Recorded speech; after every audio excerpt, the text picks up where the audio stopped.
Now today we've reached another watershed moment in the FZR restoration. Steve is going to be here sometime today, pick up the Ninja. That'll free up our Lego table. And we'll get his opinion on the gold paint for the wheels that we've been looking at over and over again. But no matter what, it's good to see how nice that the little Ninja project came out. I hope Steve's going to give us plenty of photos in the future and when he gets the bike all assembled. And of course, by checking the weather report, I see that we got big snow coming our way. I don't know what that really means though. And I had a couple people already comment positively on the idea of keep making this our next year's project, doing a Cafe Racer RD400. So as soon as I flip those battery chargers, I'm going to get in out of the cold and have my coffee.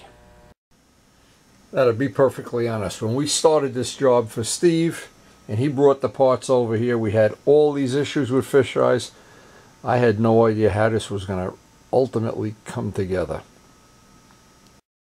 But we fought the good fight. Steve did a lot of the sanding, and we fought these fisheyes in the beginning of the job, and as it sits right now, I don't see a single fisheye anywhere in this project. Now some of the parts we did do a touch-up on, but even the ones we didn't do a touch-up on have so much clear. There's plenty of clear on here, so when Steve says he wants to buff this out once the bike is assembled, well, that's a little more work, but I know what he's thinking. He wants to see this bike all in one piece. And to be honest, so do I. So now when Steve is done picking this up, we'll have a little more room in the shop to stretch out.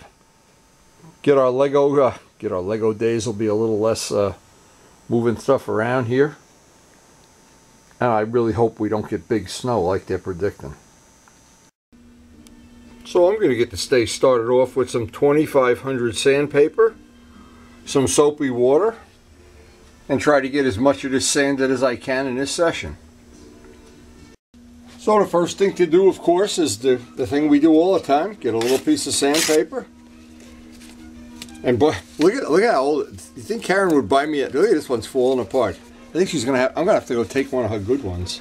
Anyway, the first part of any test. Because we have had this paint drying, but of course shop conditions change. Around here they change quickly. I'll do a test, pick a spot on this. It's irrelevant where it is. Since all the decals and all the stripes are flat now, I want to do the usual test. Try to sand in every possible different direction, circular, square.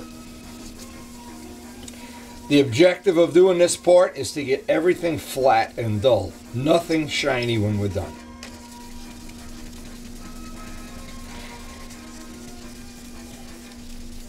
And just, I can tell by the feel. See, when the paint is soft, this is like murder getting across it. When it's dry, the feel is that it's just cutting. It's just like, it's hard to describe unless you do it, but you do it, you'll know right away, that's for sure. Anyway, this is a very labor-intensive, time-consuming thing, so I try to break it up. Sometime if it's a big part like the fairing, may not even get it done in one session, but you don't want to skip a step. That's not to be tempted into skipping a step. And that looks like, to be honest, that looks like it's going to sand out beautifully. Now you can see it sanded out flat, but you can still see there's a few moon craters in there. So we'll just keep at it. Here's the little nubs that this is what we're trying to get rid of. We're trying to get the whole part to be dead flat. Now an important point to make, and right at the beginning here, is once everything is flat and you've gotten rid of all the moon craters, the test is, of course, the first test when you do your little sandpaper test is no chewing gum, little spots of paint on there. It means we're perfectly dry. We're good to go. There's still a few little moon craters. I don't want any of them, because what the moon craters do, when you go to buff it, they show through the buffing, and then now you got to resand it, or you just keep buffing and waste $20 worth of that expensive compound. But anyway, here's the nice part, that if I can feel, I can't feel a stripe, I cannot feel a decal at all. It's like that, like if I close my eyes, it's one color. So, but the other point of this is, once it's flat, you're done.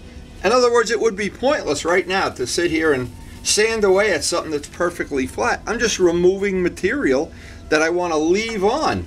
Now, so the question is always, why don't you just put 100 coats of clear on? Well, because when paint gets thicker and thicker and thicker, it's more prone to crack.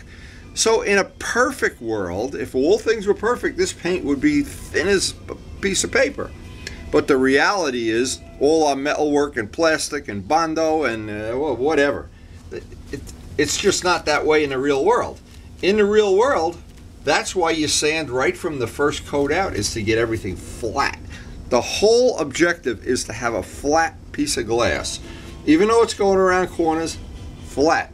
Now, even after I've sanded this, I still see moon craters. Now, I've used this tool, and by the way, this one doesn't seem as good as the other one. I don't know why.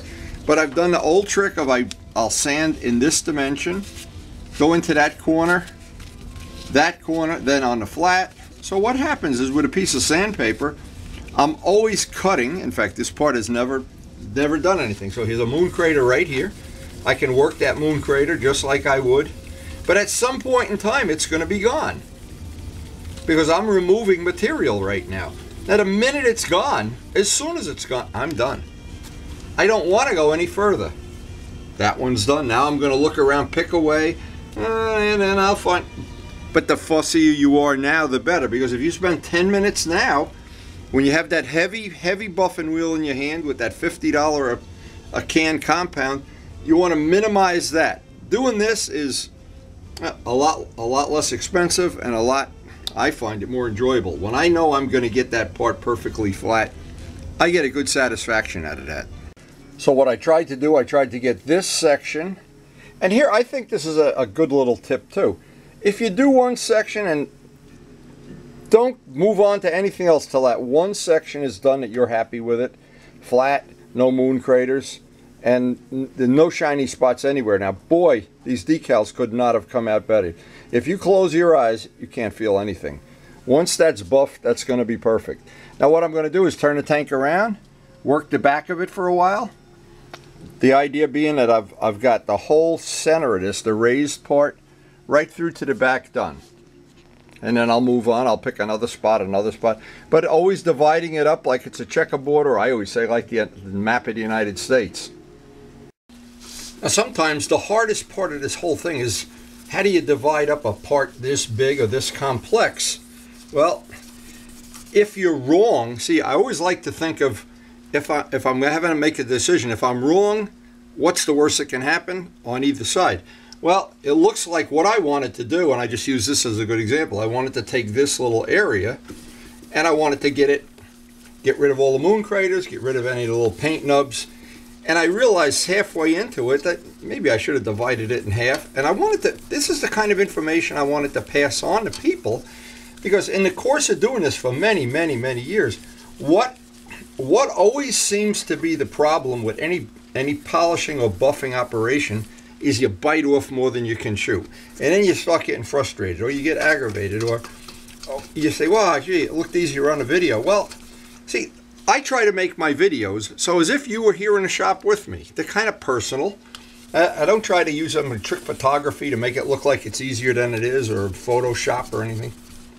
But on the other hand, when I make a little mistake like I just made right now, that I made this part, I should have divided it in half, I try to share it on the video, because those are probably the problems you would have too. Now, because Steve is going to buff this motorcycle when it's already in, not in pieces, there's some pluses to that and there's some minuses. One of the pluses is, like, you don't need a helper to hold it. Well, I've worked around that with a workaround. I just have my little ways, and I try to share them on the video, how to hold parts, and had always 2 or 3 towels on the workbench, and among other things, not to scratch it up and unnecessarily. But if you're buffing a motorcycle that's already in one piece, the plus is you can do it yourself. The bike is in one place, and you can do the wet sanding, and you can do the buffing with a little hand buffer. Probably it's probably a tie when you're done. But the difference is, here's the big difference now. It's really cold outside, and I'm nice and warm here, and I'm drinking coffee, and my feet aren't like they're in 2 buckets of ice water. So I kind of think, well, for me, and that's always the decision you have to make, what's going to work for me? Well, what's going to work for me is to do this in pieces and wait till it warms up to some human, you know, at least 15 degrees or something. Anyway, I always think you can work in a garage with my little quartz heater up to about maybe 30 degrees. Below that, it really gets brutal. I don't care how you dress or what gloves you have on or whatever. It's just brutal. And the truth is, you know, I want this to be fun. And when it's not fun, there's really not much point of doing it. But it's, as well as being fun to me, it's very satisfying that at the end of this, I look at the part at the end of a work session and I say, wow, I have something I didn't have in the beginning of the day. As I try to figure out the next part, in other words, I just made a mistake up here of making a part too big. I think I'll work from the middle. Now that the whole middle of this is done, I'll start here. Maybe a piece the size of your hand. That should be a good... And there actually was a time when I was doing, I don't remember what part it was, I took 1/8" tape and made a checkerboard, and then I tried to do each section, and I said, no, that's kind of overkill. But the thing to avoid is making a section that you're sanding too big. And another thing too, then you tend to not to have the quality. If it's one little piece, you can eyeball it, and always eyeball it when it's totally dry. Get rid of all those moon craters, and then when it comes time to do the buffing then is so easy. It's just beautiful. Now this is another relatively important part of this, is wherever there's a high spot, a ridge, and there's a ridge going along both sides of the tank, is to avoid doing this, running your hand on that ridge. I like to go right up to the ridge, and then I watched a video from House of Color, and they were talking about wet sanding the hood of a car that had like a scoop. And he said, oh, avoid the ridge, avoid the ridge, avoid the ridge. And I know what he's talking about, because if I go through the paint right here, and I always try to spray a little extra on there, but of course, Murphy's Law, the thing I would like to have is to be right up to the ridge and then just buff the ridge. And just, because in time, that ridge is going to wear out from wiping a bike off and waxing it. You don't really have to buff and polish that ridge. And once you learn that lesson the hard way, see, I'm trying to make these sections a little smaller now, just to make it more doable. Now, everybody I know that isn't a bodybuilder, you have a certain amount of time that you can do this in relative comfort, and then there's an amount of time that, I'm getting tired. Well, I don't like to do it when I get tired. I like to break up if a part this big, if I can't do it in one session. You should never try to overbook and try to do something that's, well, again, I've learned, how do I know this? I've learned the hard way. Now, the problem in my life is there's never been anybody that you could sign up for like a course in how to do this. A lot of this stuff you got to figure out yourself. But nowadays with YouTube, wow, you could figure anything out, and I think that's just, you know, I love modern life as much as anybody. I like having all these beautiful things that we have, and power lawnmowers, for instance. I used to, as a kid, have the thing where you push. Well, I like the power lawnmower better. Yeah, that's really gonna, see, now that I've got that section, now I'll try to pick this section. But when you overbook and you take too big of a piece, or you try to take, in my case, it's about a 4-hour-a-day window, and I try to make it 5 hours, I'm usually not happy in that 5th hour. And as I always say, keep the part dry. Now as we go up into the part, you can see this part here is going to have it's going to need a lot of extra sanding. There's some dust in there. Who knows what? You never know. Paint is a mysterious thing. But when you can do this, in the end, who cares? Now with about 1/3 of this job done, that's all segmented out. Still have to go over the decals very, very carefully. I don't want to break through any edges. I'll do that as a separate piece, but as I'm doing this, it's always a good idea to take a break. And I don't know why, I smell cookies upstairs. I definitely smell cookies. Let's see if my nose is right. So I was right. The wife is making cookies. This is always a good way. If you're wet sanding, you can burn up those calories. Burn up the calories buffing buffing your motorcycle out. Oh, I'll get a lot of sanding done today, that's for sure. Yeah, if you want to buff like a professional, you better eat like a professional. There's no substitute. This is the right buffing compound to use. Now, how good are these cookies, Karen? Delish. Now, thanks to those cookies, this job is just going beautifully. Wow. So we got this whole piece, and that's what I try to convince people now. And I will cut this into like 6 pieces, because what I'm doing, I'm picking away at it for any little spot. And I mean, this is the thing that it's always hard to convince people of, is that an hour spent now saves 4 hours later on in buffing and trying to get that little moon crater out. Well, if you get it out with this, the sandpaper, then the buffing just goes so easy. It's ridiculous. Now I'm at the point where we're done with basically 5/8 of the job. I've got to do this whole other side, but I'm still looking around. Now what happens is, if you don't let the part dry for a few minutes, you miss little things like this. There's a little moon crater, a couple little moon craters. And if you leave these here, of course, what has to happen, you got to buff through with the buffer, which takes forever. And it doesn't come out anywhere as near as flat and nice as if you just take these last little moon craters out. There's just no substitute at this point in time. You make or break the job with every little dot, every little thing.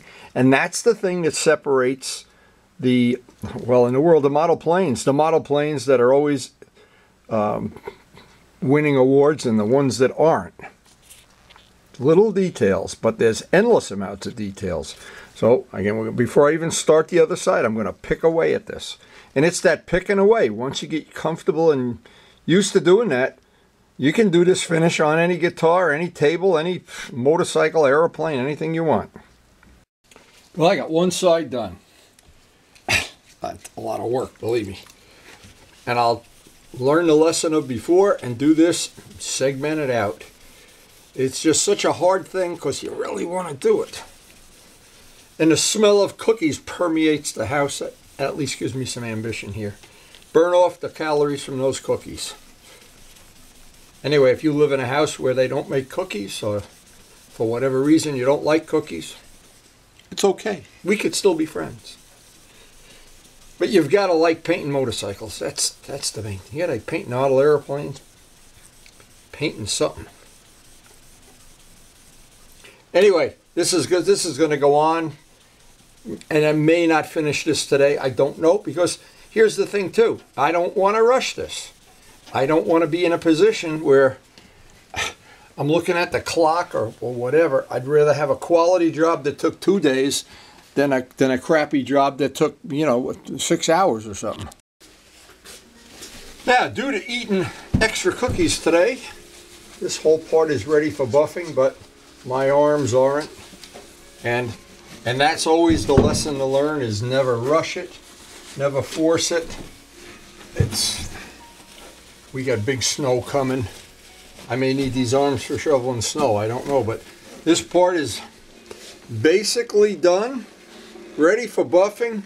It's been a long day, and I guess Steve is going to be busy doing something else today. You know, when you're in organized crime, your day is a very unpredictable thing. So anyway, we kid about it, but he'll be picking up the Ninja soon. This will be ready to buff maybe tomorrow or the next day. I'm excited about it because we are basically at the end. Once these parts are all buffed, from that part on, this job is going to be a piece of cake. This was the hardest thing. This is the part that you really need willpower to do. So anyway, I really hope you've enjoyed the video, and of course, thanks for watching.